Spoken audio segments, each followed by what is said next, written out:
Amable audiencia, estimados amigos, hermanos en Cristo, quiero que me acompañen a leer la palabra de Dios en la primera carta del apóstol Pedro, el capítulo 2, y vamos a leer 3 versículos, los versículos 9, 10 y 11.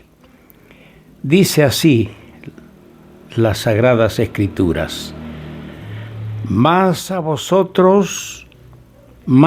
vosotros sois linaje escogido, real sacerdocio, nación santa, pueblo adquirido por Dios, para que anunciéis las virtudes de aquel que os llamó de las tinieblas a su luz admirable. Vosotros que en otro tiempo no erais pueblo, pero que ahora sois pueblo de Dios, que en otro tiempo no habíais alcanzado misericordia, pero ahora habéis alcanzado misericordia. Amados, yo os ruego como a extranjeros y peregrinos, que os abstengáis de los deseos carnales que batallan contra el alma. El Señor se digne bendecir la palabra suya al corazón de todos los que vamos a participar escuchando esta reflexión que vamos a hacer de la palabra de Dios.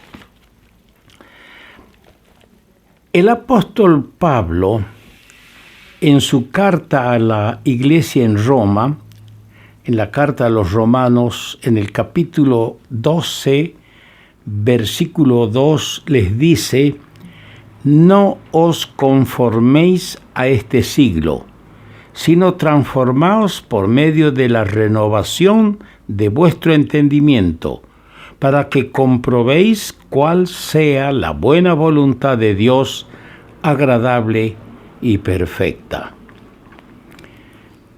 Ahora bien, la vida de todo creyente se divide en 2 partes, llamadas en la Biblia el tiempo pasado, es decir, en otro tiempo, esto es, antes de la conversión, y el ahora, o en otras palabras, después de la conversión, según 1 Pedro, el capítulo 2, verso 10.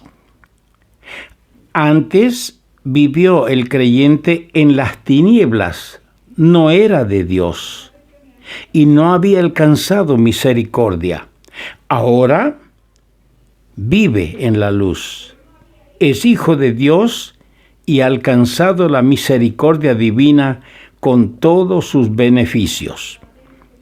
Debe haber en consecuencia, mi querido hermano, un cambio radical en nuestras vidas. Debe haber un cambio radical en nuestras vidas.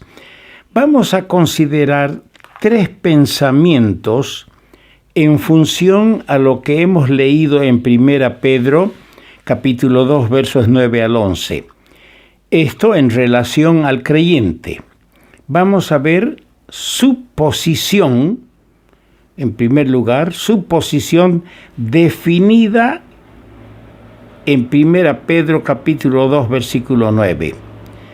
En segundo lugar, vamos a ver su profesión, demostrada primero en privado. Dice: para que comprobéis la buena voluntad de Dios. Y de lo que hemos leído en Romanos 12:2, tenemos su profesión en público, que anunciéis las virtudes de aquel que os llamó, o más bien de lo que hemos leído en el capítulo 2, verso 9, y la primera en Romanos 12:2. En tercer lugar, vamos a ver su peregrinación destacada. Primero, por no conformarse a este siglo, a este mundo, como hemos leído en Romanos 12:2, Y en segundo lugar, por la transformación o renovación del entendimiento. Y en tercer lugar, por la abstención de los deseos carnales que hemos leído en el capítulo 2, versículo 11. Veamos el primer pensamiento, su posición, es decir, nuestra posición. La posición ante Dios de cada uno de nosotros, los redimidos, se define en el verso 9 de nuestra lectura a través de 4 fases sugestivas e instructivas. Seguidamente tenemos lo que debe ser el mundo, un testigo fiel. Esto debemos ser ante el mundo, un testigo o testigos fieles.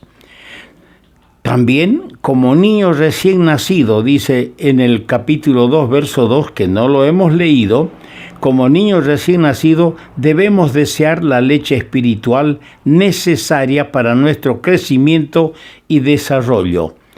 Y luego debemos ser como piedras, según el capítulo 2, verso 4, que tampoco lo hemos leído, como piedra viva en un gran edificio espiritual. Debe ofrecer sacrificios espirituales a Dios por Jesucristo. Y también como extranjero y peregrino, según el versículo 11 leído.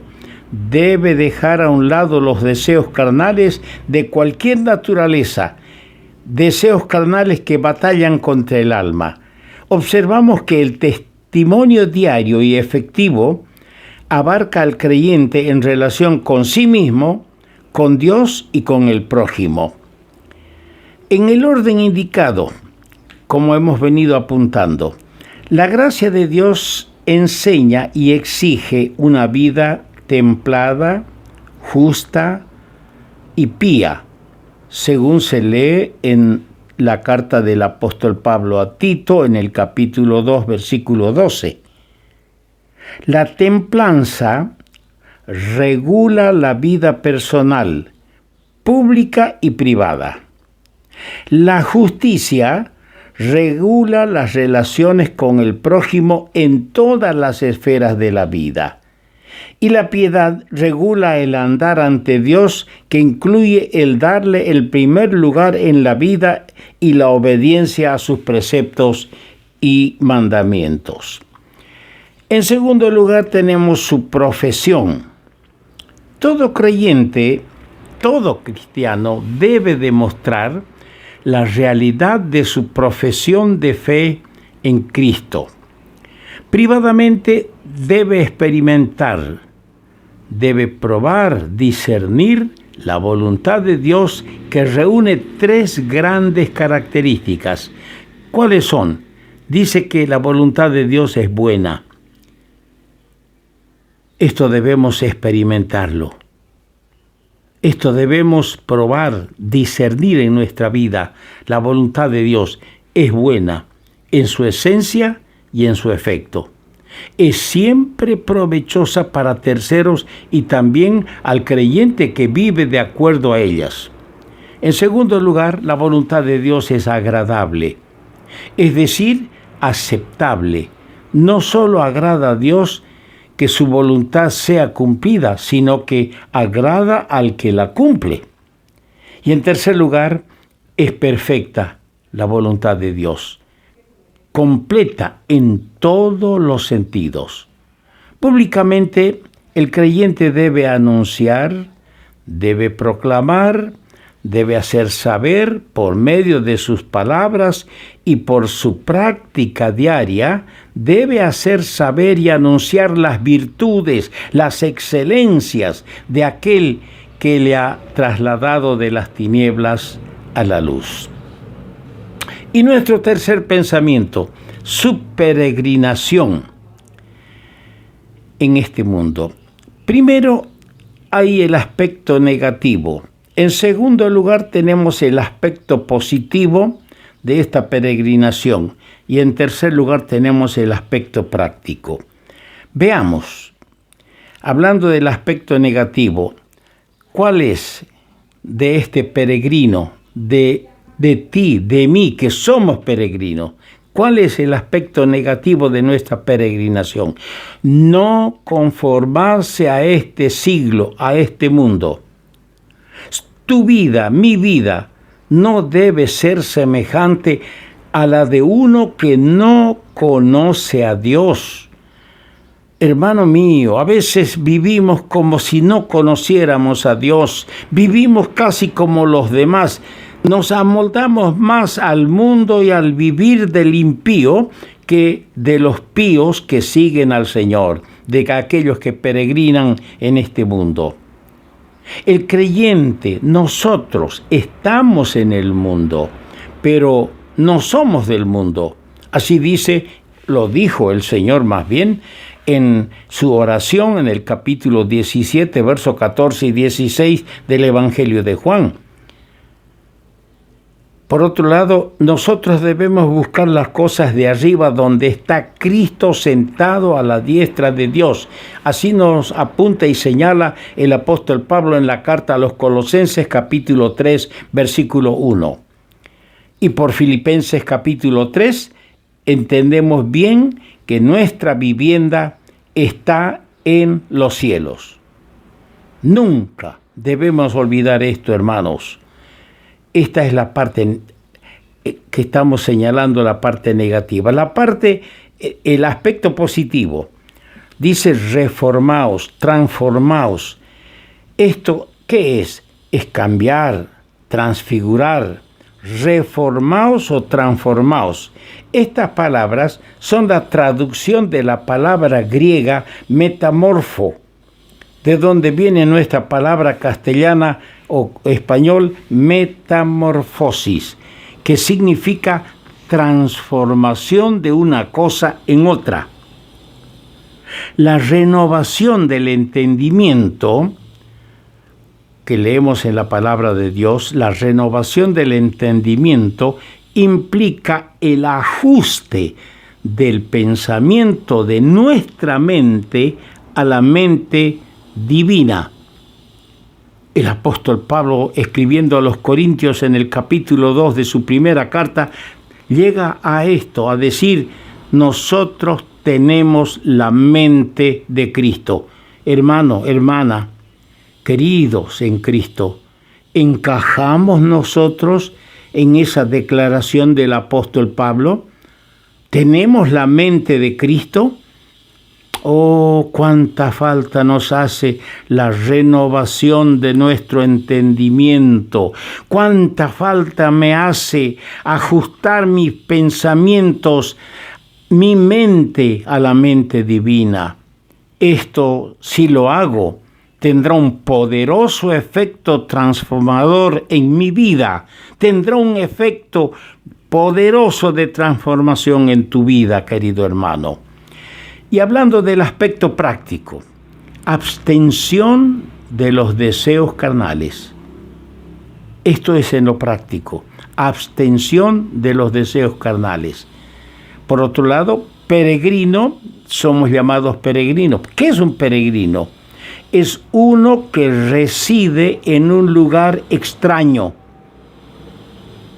y por lo tanto le resulta extraño a los del lugar,